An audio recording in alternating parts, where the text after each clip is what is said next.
or does it just go? It's gone. Go. Okay. You're on. So, hi everyone. Thank you so much for joining us today. We're really pleased you could make it. As I say, in the sunshine and all, so we'll hopefully be with you a while. Today's topic is one that is just so relevant right now. And we're delighted that we're joined by two fantastic guest panelists today who are going to share their experience and their expertise on all things communication and authentic leadership. And I'm going to be introducing them very shortly. And I'm also joined by my colleague and director, Jeremy Ambrose, and as well as keeping tabs on me, which he will no doubt do. He's also going to be helping me to manage the chat today, which brings me on to a little bit of housekeeping before we get started. So we're going to ask for you to put your audio off, please. We find that it just helps to minimise the underwater sound effects, which makes it more enjoyable for all of us. It just helps the flow as we get into the conversations. But we do want to be able to see you. If that interferes with the bandwidth at all, we might just ask you to turn cameras off, but let's just see how we go. I'm sure we'll be fine. We do want today to be interactive as well, so we very much want you to use the chat box to ask questions and add comments throughout. We might reach out and ask some questions to you as well, so please do be active on there. And we have factored in some time at the end, so we're going to make sure we can come to you directly and invite you to ask the panelists yourself, so we can see the human and hear the human behind the question. We're going to be recording it, as we said, and we'll share with you the recording, so you can do what you wish with it. And we're also going to be asking you if you would participate in a survey. We're reaching out to the community quite a lot at the moment, to our community of entrepreneurs, and trying to just, as Jeremy did at the beginning, get a bit of a temperature check, see where people are. We've got a few questions that we'd love you to go through, so we'll share the link to the survey in the chat box at some point as well. Okay, so as our regulars to these power hours, and those that know the Entrepreneurial Spark family well will be all too familiar with, we always start our sessions with the mindset of an entrepreneurship map. Of an entrepreneur map, should I say, which underpins all the work that we do with entrepreneurs. And we start by looking at the behaviours that are relevant to the topic that we're discussing. So as you can see, I've circled 5 that I think we'll definitely touch on today as discussions get underway. So just quickly then, before I bring in our superstar panellists to the conversation, I just want to set the scene again for our thinking behind why we chose to run with Relish the Human, and what sparked it as something we thought was really important at the moment. I suppose in essence, it came from recognising the current lockdown opportunities, but also the threats with regards to what this situation means in how we choose to communicate right now, both ourselves, but our businesses during this time. You don't need me to tell you that we've been thrown into a situation that is completely uncharted. I won't say unprecedented times, oh, said it, and it's catapulted us into a world that is revolving much more around a screen than certainly I could ever imagine that we would be doing. And we're consuming crazy amounts of information. We're sharing our homes, we're sharing more about our personal lives, and we're having to make some really quick decisions about the direction of our businesses as well. Decisions that would normally take a lot of time, thoughts to make, and we're also having to communicate those decisions to the rest of the world at finite speed. And at the same time, as entrepreneurs, we're desperately trying hard to keep our brand and our business relevant and connectable. So it kind of feels like we need to find our flow through all of this. We need to reach our audiences and connect with our networks in a way that still enables us to sort of create the type of meaning that previously we just took for granted, and in a way that is appropriate in a crisis. And we're going to come on to that a little bit today. And I was talking to some of our panellists, before the session about some of the nuances around that, which we'll explore. But I think most of all, we're needing to figure out how we do all of this stuff in a way that is authentic to us, in a way that adds value to our business, and ultimately adds richness to those around us. And if we get that right, it's got the potential to really propel our relationships, even in the adversity that we find ourselves in. So I think that feels like quite a good point in time to bring in our panelists into the conversation. So, as I said earlier, we are delighted to have both Tobias and Kareen with us. Now, between them, they have experience in the areas of design thinking, change management, organisational transformation, communication coaching, and much more. So I'm going to hand over to them to introduce themselves. Tobias, would you like to go first, as your picture is first there on the lovely slide? I can jump in. Yeah, hey everyone, I'm Toby. I'm Chief Vision Officer at Superhumans, where we really bring deep connection into people's lives and into companies. So one of the really cool things we're running right now, we're running a global connection, where we bring in people from all over the world, from 19 different time zones. And then we run programs for people to really tap into the innate potential they have. And we do some bespoke consultancy around really bringing heart and very heart-centric leadership into today's work. And yeah, I'm an optimist by trade, so I see a lot of opportunity. And I'm someone who likes language and who's really, really clear on language we should use, because language creates the world we live in. So probably throughout the conversation, that's what I'm gonna pick up on a lot. Super excited to be here. We are delighted to have you. Thank you. Thank you, Toby. And Kareen, over to you.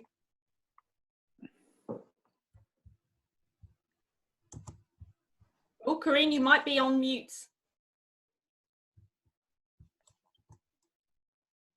Oh, just have a check.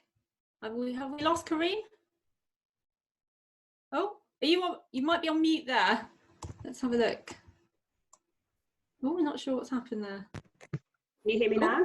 Oh, we can hear you now. Yeah, fantastic. I put my heart was in my mouth. I put them on because there's a massive lawnmower outside.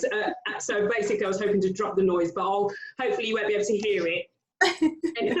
Hi, yeah, so yeah, I'm Kareen anyway. I'm sort of a change and communications consultant, and as well as a coach for communications. And over the last sort of 10 years plus, I've worked in organisations, public, private, and then set up my own business sort of 10 years ago, and I've worked on a number of programs or with individuals to help them think about how they can be much more effective as a confident communicator, more than just communicating. And so the human part of this is really the most important part, and the knowing yourself is really important in this space. So I think it's really interesting now having this conversation, because the level of the change piece as an individual from one day to the next changes significantly sometimes. And so how are you going to get that in check before you start thinking about other people? So yeah, I typically work with sort of individuals or leaders or companies to think about this from a comms perspective. So that's me. Thank you, Kareen. In the spirit of true humanness, I've got some questions, but we very much want the conversation to be organic today. And both Kareen and Toby might come to you as the audience and ask questions. And as I say, please do use the chat box, and let's just see where this conversation goes today. But I'm going to start off by asking you both, how has the crisis impacted you in terms of how, if and I'm sure it has, how you've changed the way you're conducting yourself and your business at the moment? Businesses. Tobias, do you want to kick off? I can kick off if you want. Gentlemen first. We can also start with ladies first. You go, Kareen. Okay, there's been probably two main things that it's impacted me, and I think the first one is actually making sure I have had a sense check on myself, and also really being clear as to when I'm talking, what am I trying to get from this conversation or from the communication, because so much has moved to being online, and this is a really crazy space for people right now, and I'm having to really think about how I judge that. So I've probably moved even more so into listening, really listening, really listening to the climate, the audience, the conversation, and probably honing in a lot more on those buckets or themes that I'm hearing in order to do that. So that's the one thing I'm doing. And the second thing I'm doing is sometimes there's something that I may want to share or help with when I'm thinking about a story or thinking how people can inspire others. But I typically, if I put something together, I'm actually waiting a little bit longer before I actually send it out. And I think the reason for that is to make sure that I'm in check with what I'm sharing, because of the fact that I'm having to put more checks in with myself because of the climate being so different, because the external environment is different. We're not having that human connection. We're not having our day-to-day interaction. So what is my mood like before I go off and want to blurge or tell you or share with you? Very much more trying to make sure I'm centered with that before I share or educate or whatever it is you choose to inspire others. So those are probably two things. That's a really interesting point. And we were talking a little bit when we caught up earlier in the week, weren't we, about just that complete lack of having that, the natural ebb and flow of your day and the pauses, the walk to the meeting or whatever else that might just give you those moments of mindfulness that you just take for granted. You don't even consider them as that at the time, but now we're on to the next thing and we're online and it's the next meeting or it's the next piece of news that we are digesting. Yeah. Kareen, has that been something that you felt you've had to make a real conscious shift to, or being in communications and that being your sort of bread and butter to a certain extent? Do you think that you were sort of geared up for that a little bit? Or I think I am at an advantage because of understanding the change management and understanding what my behaviour change and the resistance I may have. I probably was able to adopt it a lot quicker because I know those stages. But I think you can't take it for granted your own feeling when I am in that uncharted territory as well. I'm in the unprecedented waters as well. So not to make the assumptions just because I am a communicator. This situation is unknown to everybody. So it's not an assumption for me to go out and then profess to be the expert in this scenario. But what I can do is present certain options or views or themes that may be coming out, but with much more thought behind it, because of the impact you're having now is much more volatile, I would say. Yeah. No, I think where you don't really know what other people might have been absorbing or reading or viewing that day, and how do you get that balance right. I'll come to you now, Toby, as well. How are you managing at the moment with this? I mean, first of all, I want to say a few things that Kareen mentioned around the listening. That's, I think, a major piece. I think really be genuinely open and like go to conversations actually in a way that you don't know what the outcome will be. Where you can bring who you are, you can bring your best intention, and I think that's really, really important. And then be open to letting things unfold. So I feel this is the big opportunity we have these days, that we can really actually generatively listen and really step together and collaborate and create something new, rather than I think in sort of the old paradigm where there was often this notion of already knowing what the outcome shall be. And right now, I think the beauty is that, everything is new. Yeah. We don't really know what's going on. And so from that perspective, we can all be in the uncomfortable space together. So to answer, I think for like what I find like super meaningful these days is to really be clear on, we have 24 hours and I think a lot of old structures have fallen by the wayside. And the beauty in all of that is that we can now create the schedules and the structures and the routines that work really well for each of us individually. And then we can come together and really share from our best version, rather than being stuck in a society that says, okay, this is like the 9-to-5 grid that you need to fit into, which I think for most people, they don't fit in anywhere. So now I feel we have the opportunity to build. So I have a 9-to-5 grid, but I sleep from 9 p.m. to 5 a.m. and wake up early because that's what works for me, and that's something that I feel is really, really beautiful to be able to do that now. And are you finding, Toby, that your network are receptive to that way of, I suppose, challenging, like you said, the societal constraints that previously we'd all sort of been in terms of how you communicate and the methods that you're using? I mean, I think what really comes down to it, we all got to tap into our hearts, you know, because ultimately this is where we all connect, and by the way we frame things. And so I think a beautiful thing from design thinking is the easier it is to innovate is when you have more constraints. And I feel right now we all have a lot more constraints.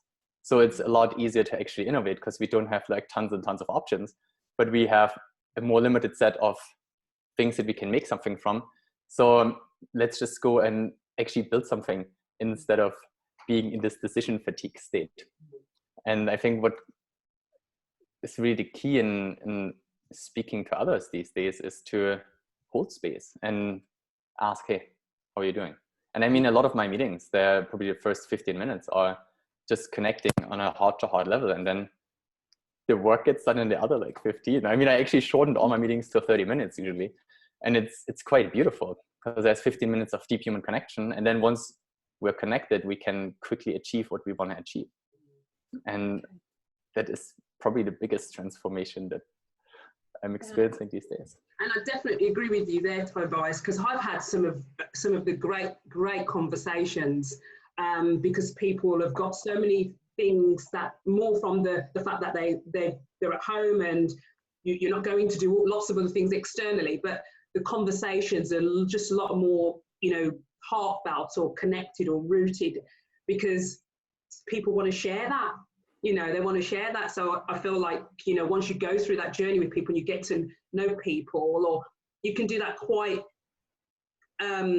quickly to some extent because of where we are. There's some conversations I've had with people I've not really met before, and they've just got deep, really deep quite quickly. And then it grows into, as you say, that innovative, what do you do with that? So there are definitely things that I've managed to do quicker because of the fact of lack of other things to do in a way.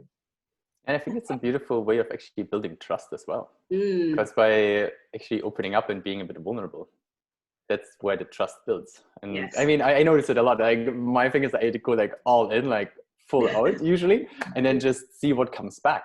Yeah. And so really being open and vulnerable, I think is it's not a weakness. It's actually, it's a tool to really build trust. Yeah. And really connect, because only if we connect, I think that this whole thing also in our world, when we look at the entrepreneurial language, it has so much sort of like war in it, competitors, and you want to get clients and all that thing. It's like, it's so weird. I mean, you never get a client and you're never really at competition. Or if you're at that sort of state, then you're like artificially dividing things. And by dividing that, there's so much energy that it actually takes to put it apart instead of actually thinking, okay, how can we come together and achieve more together?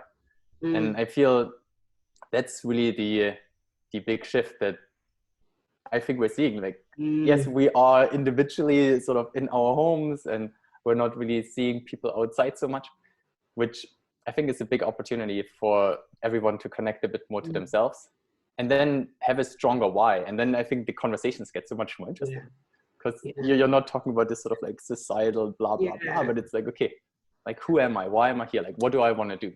And have these strong beliefs loosely held. And I think it makes conversations just fascinating.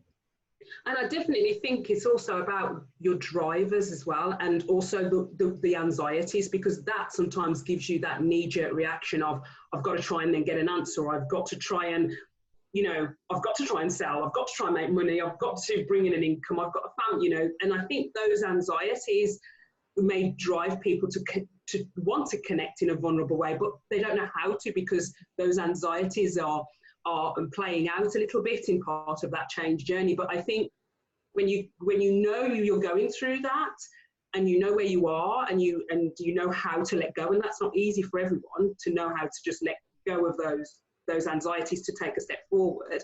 There's that feeling of freedom. Then feeling of freedom, like, well, let's see what happens, as you just said. Let's just see what happens, and what's the worst that can happen? There's a pandemic, you know. definitely puts things into perspective somewhat, doesn't it? I think it's also quite interesting because when you really think about it, I mean, we are all connected in society. I mean, in the beginning, when everybody was like going crazy for pasta and canned food and all these things, I was like, man, if there's no pasta, then I'll buy potatoes. I'll make something different. Or if I really need pasta, I can always like ask my neighbors. And so I just thinking that this is, I think, one of the biggest sort of like lies of sort of like Western languages. Like, we are not individuals. We are parts of a bigger network. And once we actually embrace it and become aware of that, then there isn't really the challenge. And what you said around kind of like asking for help, I think actually asking for help is one of the most beautiful things you can do, because it shows that you are a bit weak, and it's okay at times. And I mean, other people love to help. And I think that's what I'm learning these days as well, is like people love to help when you're genuinely open and say like, hey, I need a hand. Yeah. And people will always offer a hand. And maybe you gotta ask like 2 or 3 people, but there's always somebody who loves to offer a hand. Because I mean, I don't know, like I think everyone on this call, once you help someone, it makes you feel good as well. Yeah. And there is this, we're wired for connection and for reciprocity. Yeah, but you went back to that really key point, which is trust, that trust piece. In order to be connected, you do need to have that trust or relationship. And if you've already got people you're connected with, you can build on that. When you haven't, or if you're trying to go maybe down a new avenue what I hear a lot of is we need to pivot our businesses. Does that then mean you've then got to try and find new connections, and how you do that in an authentic way in this situation? Because people will also be mindful of that and thinking, are you approaching me for that reason? So I definitely think, as you said, that honesty around where you are and why you're trying to help and all of those things and being consistent with that is really important. Really important. I think also on the pivoting, the question is like, why do you need to pivot? I think the first step is to really step back and get clear, like, okay, what is the business? Like, what are you doing? Whom are you helping? And why are you helping them? And then once there's a clarity around that, you can create new things with the new tools. Because I feel fundamentally nothing has really changed, while a lot has sort of changed on a surface level and in the terms of systems and structures that we've built. But fundamentally, we are humans who want to serve others and who want to be served by others. And I think the ways that we can do that have tremendously altered. I mean, we have ways of technology that, I don't know, like 10 years ago, we couldn't have ever dreamed of them. Yeah. And now we suddenly have the opportunity to serve in totally new ways. And potentially we are emerging, like we had an agricultural society at one point, and we were all brain workers, and maybe we're becoming hard workers soon. And a lot of the brain stuff is taken over by AI and all these things. And so I think instead of seeing it as a threat, it could be really opportunity for us as humans to evolve further into a higher state of being, really.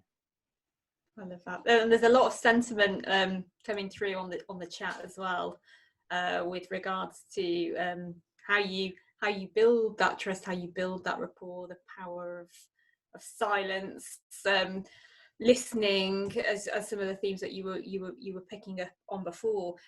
Just to go back to that, you mentioned, Toby, about being vulnerable and being able to use that as a passport to create that trust with others.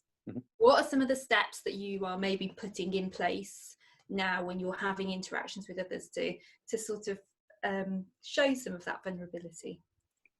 I mean, honestly, it starts like right after I wake up. I think it has a lot to do with personal practice. It has to do with integrity with oneself. At least this is how I feel. So I do some dream journaling, then I do some qigong, I meditate, and then I have breakfast and I do a bit more journaling. And then I feel I'm in a state where I'm cool with myself. And I think from that, then really when I go onto conversations, I can just be perfectly in sync. I don't need to be liked. I don't need to pretend. And I think that is the thing, then that I'm no longer needy for approval and attention from the outside world, but I already have given it to myself effectively. And then I can be vulnerable. And then if people hate me, they hate me. If people love me, they love me. I'm not dependent on their approval. Yeah. And I think that is the thing as a business, we become really incredibly vulnerable if what we're doing is only listening to our customers. Because as soon as we stop liking what we're doing, we can't do it with a sense of joy and passion and love and excitement anymore. And then it becomes a drag. And instead of actually giving us energy, it drains us of our energy. And I feel that's why it's really key. Do something that you love and really feel excited about. Because then the excitement is what people buy. They don't necessarily buy the product. I mean, the product will help them, but what they buy is like the energy. They buy just a better version of themselves, which you as a business person really radiate. And then the product is really the means to being part of that in some way. No, that's yeah, so true. And Kareen, we talked a little bit about that earlier on in the week, about how this is an opportunity. I think, to your point, people feel that they have to do something, or perhaps they have to sell, or how they communicate their business. But maybe it's just getting your vision out there, your passion, why you're doing what you're doing in the first place, and communicating that, your why, essentially. People buy people buy into that passion, and to that humanness. So spending this time to take the pressure off getting new customers, but celebrating what it is you really enjoy about your business and about what you're doing, and getting those messages across. Is something we can all do at the moment, I think. Because I think it's sorry. I wanted to say one quickly. I think the challenge with like getting customers is like, what do you want to get from them? I think as a business, you should never be in a position to need to get something from somebody else. You should be in a position to give, because once you're in a position to give, then all the other stuff comes. But otherwise, you act from a place of lack. And when you act from a place of lack, you act from a place of neediness. And I mean, people don't like neediness. No. You want to act from a place of abundance. You want to have something to give, because once you have stuff to give, there's something energetically that changes, and suddenly the beautiful things come towards you effortlessly, effectively. I totally agree. And I think it is about that giving. And also there's this assumption that everybody can just go out and communicate, their messages and what they want to say, and they're just creating sometimes that noise, and really haven't really understood how to harness that in different environments, but also to make it right for you. And I'm not talking about, the information leaflets. This is about you being able to connect with people, being you with your stories, with and not just any old stories, the stories that have meaning for you. And if it has meaning for you, the people who are passionate will connect with you for that. Because that's the only thing you have that's unique going for you. And if you try and do it any other way, it will come undone, because consistency around that is always, we've all been there. See, whether you're a business or a leader, and they go down a certain road, and then all of a sudden you see them not walk the talk, and you think, what's that all about?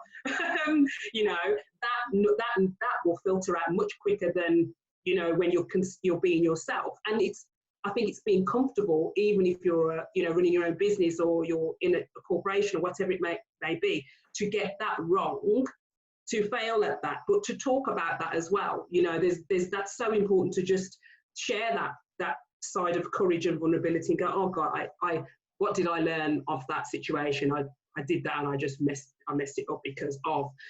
People want to feel like you've acknowledged that. If you've gone through a journey like that, then share it, because we'll all learn something from it. So I know it all sounds like lovely and fluffy, but that's the reality. Is that's what people connect to, people see through the untruths.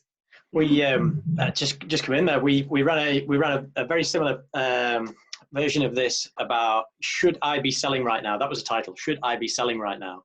And it was great to see the feedback and the conversation that started. And no, you shouldn't be selling right now. Nobody wants to be sold to. It's a human thing. If I know I'm being sold to, I'm not going to buy from you. So it was really coming back to relationship building, human connection, and that's what you should be doing at this point, is building that human connection, relationship building, and finding common ground, and really understanding them as a consumer and as a person, to understand their needs and the benefit that you can provide to that. And once it becomes somewhere where you've got enough trust to be able to sell, then there might be a conversation. But yeah, it was really pertinent, just about what you were talking about there, Kareen, relationship building, all that aspect. So but also being vulnerable to it as well, because you're not going to be liked by everybody, and that's okay. So yeah, I love that. I love the sentiment. Anyway, there's a load of chat going on in the box, so I'm going to get back to the chat. I've just put like 2 pennies. Thank you. I mean, we can also maybe open the conversation to everyone on the call, so we have more sort of a dialogue and get into the stuff that's like really burning on people's hearts, instead of us sort of like giving sort of our perspective. Maybe we can actually solve some stuff like really hands-on. Yeah, we'd love to. There's a load of chat going on in the box, so let's hear from some people. How are you feeling about this? What, are you agreeing with it? Are you disagreeing with it? Yeah, at this point, guys, feel free to stick your mics on, and we'll see how we go. Let's. How about you, Martin? Do you want to say something? Yes, Tobias, thank you very much, and thank you very much for the conversation this afternoon. It's been very interesting. My name's Martin Gilchrist. I'm from an accountancy practice called Gilchrist & Co. Chartered Accountants based in Belfast. Welcome. I work in an environment of small businesses. Northern Ireland's a small business economy. It's the public sector and small businesses. And one of the most important things that small business owners do in normal times is have conversations.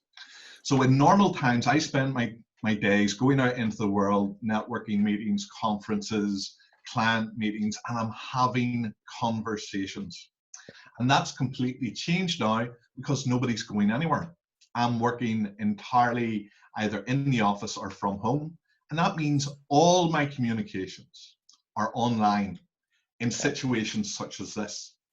Now, when you have a one-to-one communication, that's okay. It's humans talking to each other. But my question, and I suppose I'm happy for anybody to come back with an answer on this, is in relation to the new world where we're all on Zoom and there might be 3, 4, 5, 20 people on a Zoom call. In order to have meaningful conversations, is it important to pre-structure or have good administration around those? Do we have to change the way we communicate for Zoom as opposed to what we would do in the real world? And I suppose the primary point is that when you're on a Zoom call like this, and if you're coming into it new and you don't know everybody else, you maybe don't know when you should speak or how you should speak. So do we need to be setting up structures so that people can understand when they need to input, when they need to be quiet, what they should be thinking about? Do we need to change the way we do things? Thank you. Martin, what I would say with that, it actually depends on the group that you're in. I would say that if you're with a group of friends and or family, then everybody knows that there's somebody to talk about, and you just talk. But you're right, I've never met, well, a lot of you guys before. You don't know who might say something, who might have better content to say. So I think it just depends on the group you're in. But certainly business to business, rather than business to friends and stuff like that, then I think depending on why you've set it up, if you're, for example, morning coffee and chit chat, I've done quite a lot of them now, and it's just like people speaking about what's bothering them and stuff like that. So to kind of halt that deflects on the purpose of the actual coffee and chit chat, for example. So it depends on the nature of the environment, the people, and what it is, the content it is that you're trying to get out. And I think to allow people to, like when you're standing next to someone, you can see them express themselves, the twinkle in their eye, the way they look away when you're asking a question, or the way they're standing and so on. There's none of that really on this, and so on. So I think you still have to allow people to express themselves and what they want to say when they want to say it. And so, but if you're doing a webinar, that's very different from the likes of this. But there's 10 people on this. So I think you could easily have an interactive kind of like session based on the ability of people listening and then just giving general feedback.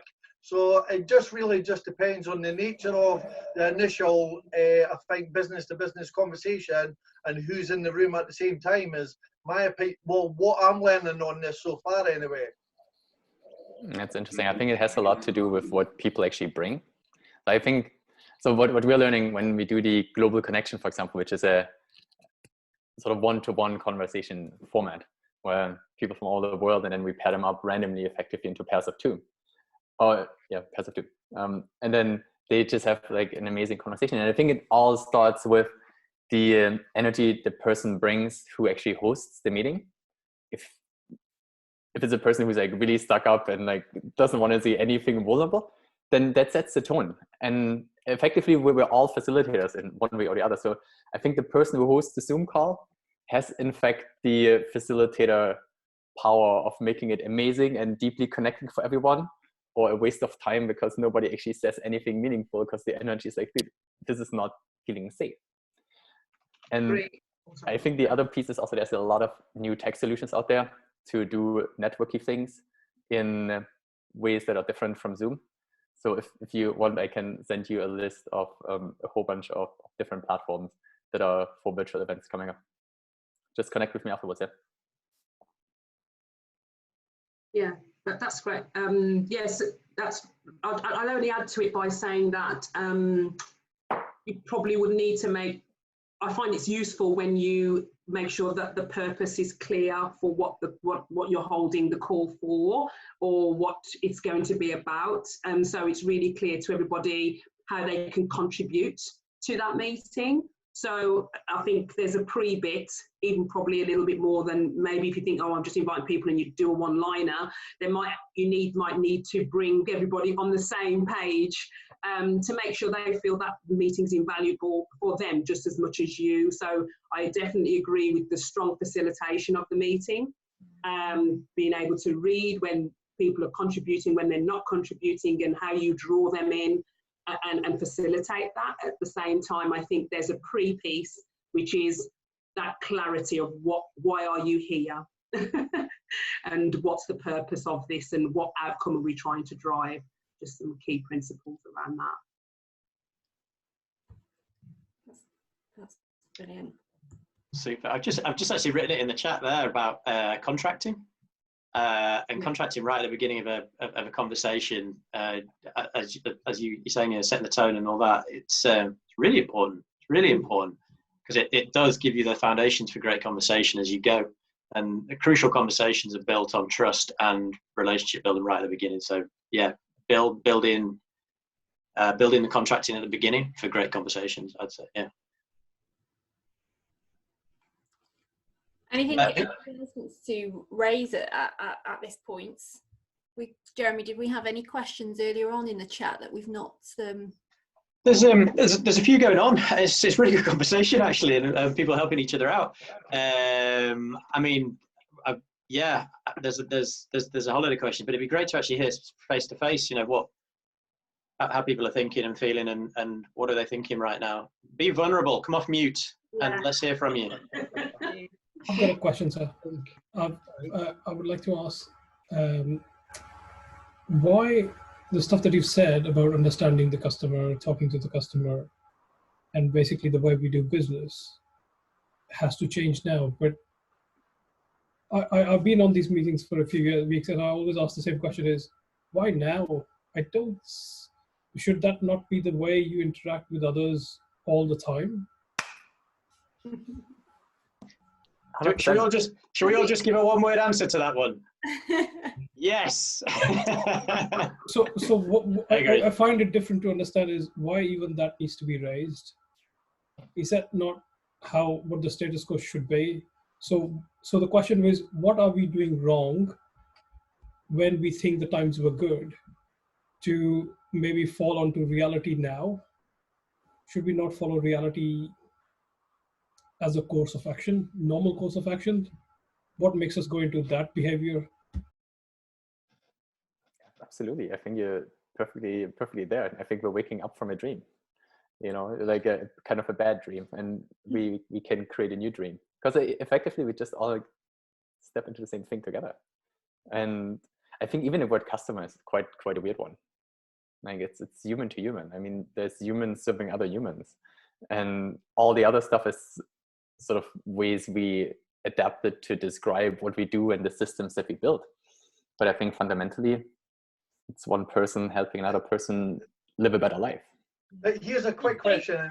Hands up who prefers doing it this way as opposed to face. Hands up if you prefer this way.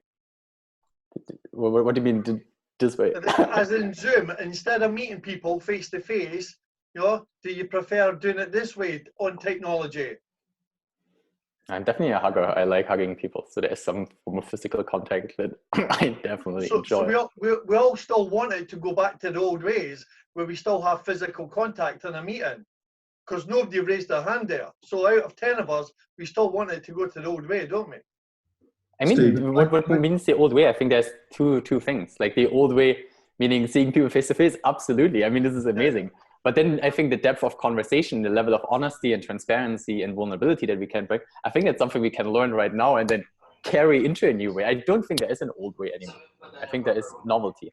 I think that's really interesting, Toby. And we were talking a little bit a couple of weeks ago. We posted a couple of things about, you know, we've been constantly on autopilot, and what this has done is really shook up the autopilot. It's blown up the autopilot of how we normally operate, and those social constructs of not showing vulnerability, as you were saying earlier on, having that game face on. And although I think we're very much, to your point, Stephen, like missing the human contact, perhaps this communicating on a different level is something that when everything does come back to some form of normality, if that can carry through and translate so that we can have those more meaningful interactions and get to know people on a human level, which the crisis seems to be sort of whipping up in all of us, that want and that need to do, I think that will be a beautiful thing. Yeah, I think oh, sorry. Oh, go ahead, Kareen. No, Kareen, go ahead.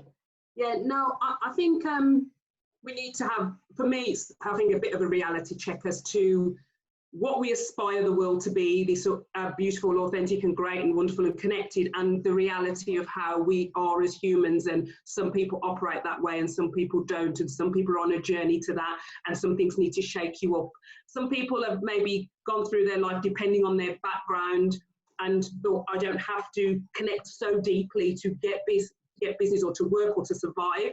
That's some people's journey. Some people's journey, if they've had to really dig deep in already, you know, because of their journey. It's different for everyone. So I think that it's very easy to go, this is the way we want to live. And it is absolutely like any vision that we have. The reality is we have many different people in different places, and it's about you knowing where you are and the steps you can take to get to that place, to build those human connections, because we're not in utopia, we are in the real world. And if it was utopia before, I'm not sure it was. Communication still had problems before we got to the pandemic. Human connection was a problem before the pandemic, in my view.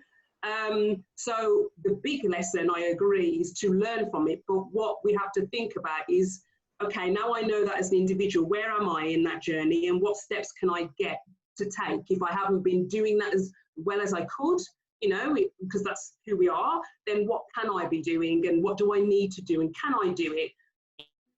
Yeah. I think, sorry, am I on mute? Oh, no. I think I liked what Tobias said and earlier. Don't take it for granted that it's easy to do that, because it's not for some people. Yeah. Interesting. Ranjit. Yeah, sorry, I think you got cut off there. Yeah, slight pause. Am I still here? Yeah, I think you froze for a second, or there was a delay or something, but no, all good. No, I liked what Tobias said earlier, quite early on, where you were talking about, you know, try not to sell someone something, because really, it's no point. You should be in a position to be, the sell should be giving them something they actually need. And I've you know, really tried to come at it that way for the last year or so. And I don't call anyone a customer. Very early on, I state, you are my partner in this, because we can only grow together. If there's a problem, you tell me, we'll try and negotiate, we'll try and do something to make it better, but we are partners. And the other side of it is I've also in the last 2 or 3 weeks, actually very boldly said, I don't think this is for you actually, or you're not ready for it, or I don't know if you are getting it.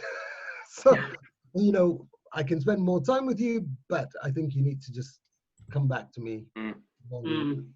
There's definitely an art to having those tough conversations as well, Ranjit. You know, that's vulnerability from somebody who's delivering that information, and vulnerability at its greatest, receiving that. So I applaud you for doing that. Just coming on to Andrew's point. Sorry, Reggie. Just bear with me a second. Just coming on to Andrew's point there. It's a really interesting one. It'd be good to get people's thoughts on it. He says, I'm hopeful that after years of us slowly being conditioned onto using technology to interact and connect, ultimately separating us, that this overload while we are locked down might topple the tower, and proper human interaction will be championed off the back of it. Is that the new normal? I talk about this quite a lot. I run a mental health and wellbeing consultancy, and I'm absolutely loving the conversation today. I just wanted to thank everybody that's contributed, because it's just like this is like my bread and butter. I'm like, this is super interesting. So a lot of the work I do is about bringing soft skills back into people's lives, and encouraging these kind of emotional, vulnerable conversations and things. And I think there's kind of a team technology and a team human divide sometimes, and an over-reliance on technology, because people are kind of threatened by things with technology sometimes. And I think it's this kind of second industrial revolution sometimes, where we think, oh, the robots are going to take our jobs. But ultimately, technology is there to enable us. It's supposed to remove friction. It's not supposed to be combative. It's not supposed to be against us. But what it should be there to do is to serve us. It's a tool to serve us. And sometimes I think we're guilty of letting it control us in terms of like the algorithms and the amount of data that we're giving away. So I think what we're learning now is actually it's good to be reliant on some things and to automate some things, and that's good for us.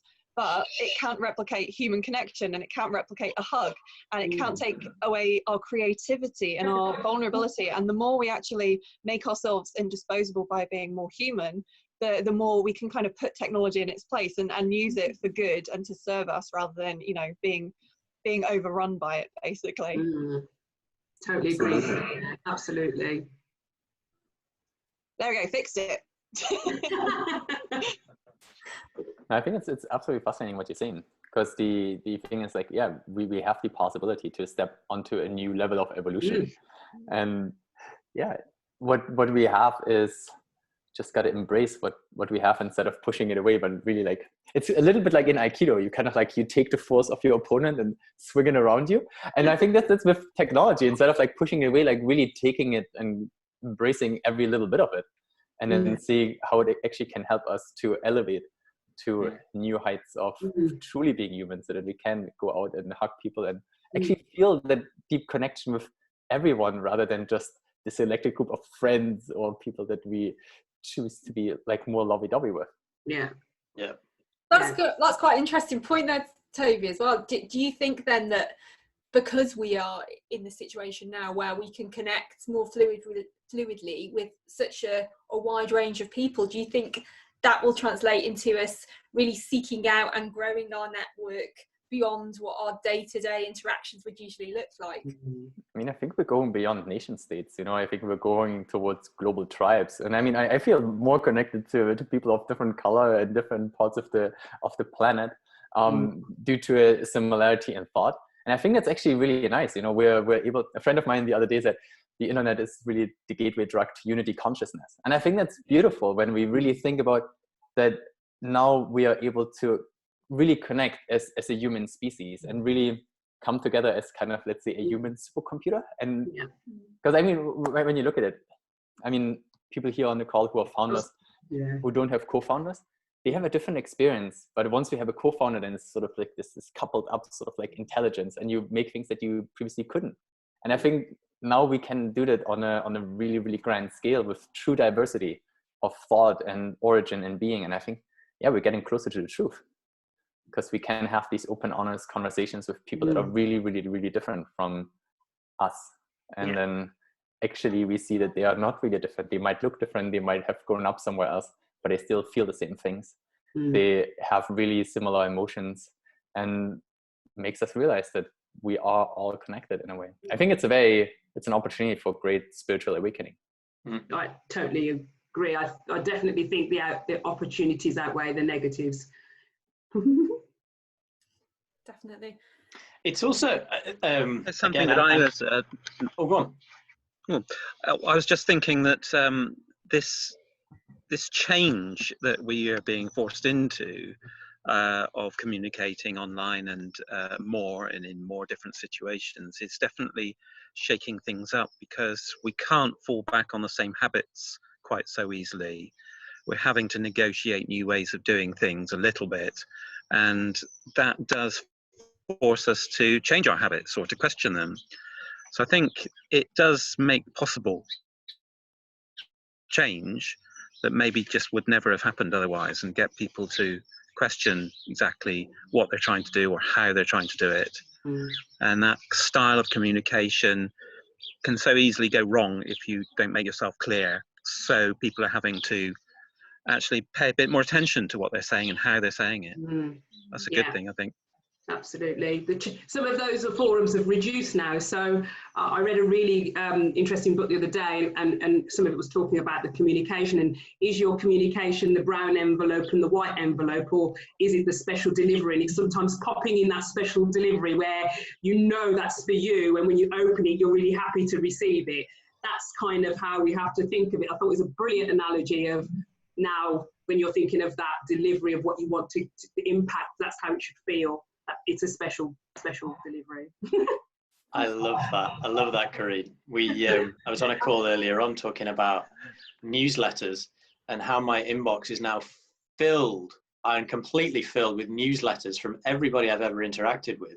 And the title of them all are COVID-19 update. Delete. So what you're talking about there is, the way we communicate and is I make a decision within the first 5 seconds of seeing something or hearing something or whatever. So I really love the way of how can I use special delivery techniques within a newsletter right now, and how I communicate with the world as Entrepreneur or Spark, as a group of people. How can I really stamp it with special delivery? That's really good food for thought. Thank you. Yeah. Oh, I'm noticing the time. We've got 2 minutes officially left, and the conversation has been excellent, as I knew it would be with our 2 fantastic panelists. Faye, keep it open. Keep it open. I just want to give our panelists a chance to tell everybody how else they can connect with them. So what are the other avenues after this call for people to connect in and find out more about some of the fantastic things that you're both doing? Kareen, go ahead. Yes, well, I'm going to keep it really simple, because that's where I believe you need to be right now. So yeah, for me, I've got a website. You can email me at kareen@kmgcommunications.co.uk at any time. Even if you've got any questions and stuff, just drop me an email, and I've got my website as well, so you can find me there for information. And I'm really proud, actually, because even though I've been working for myself for the last 10 years, I was proud to launch my website this year. So that tells you the power of connection, because I've managed to trade so many years without it. So it's so important: connection, networks, relationships. That's really key for me. So you know where to find me. Thank you. Yeah, for me, I am quite active on LinkedIn, so just find me Tobias Hofmeister on LinkedIn. Ah, yes, me too.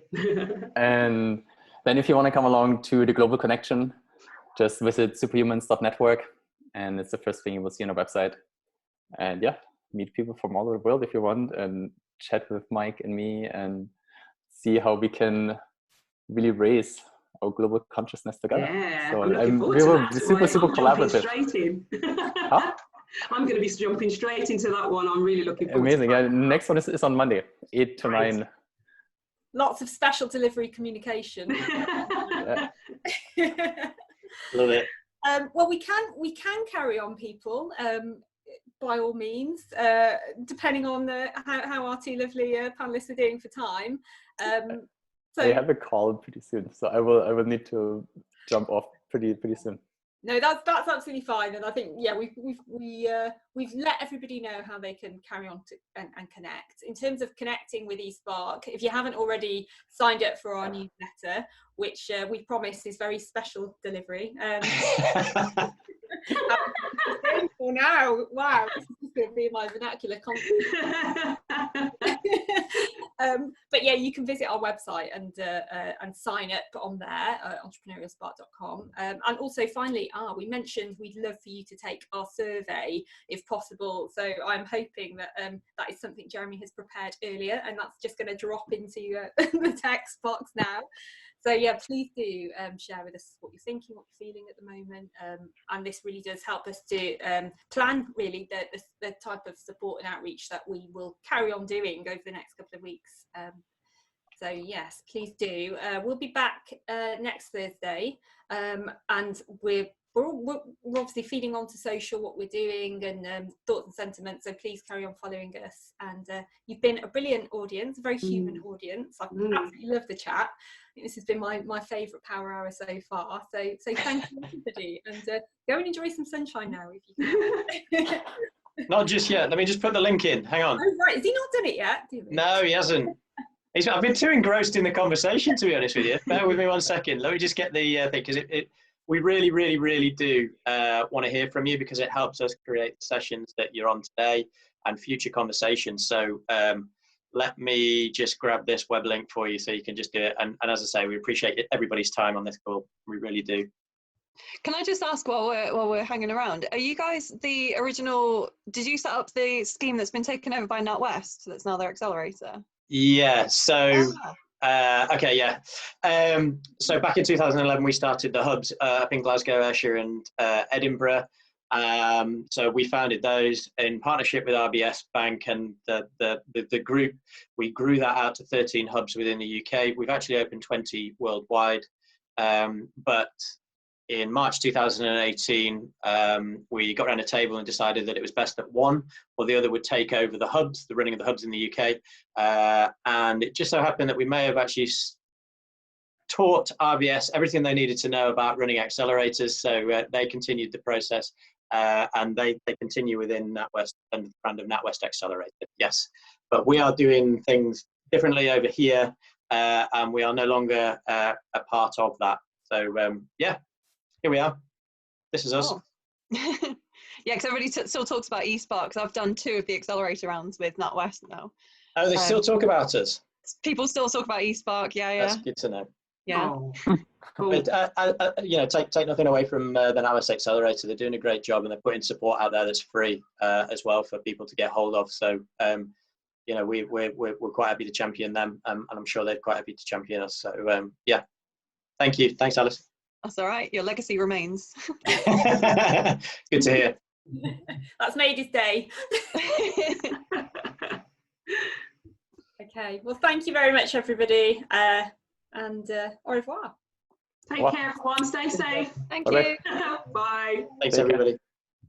Bye.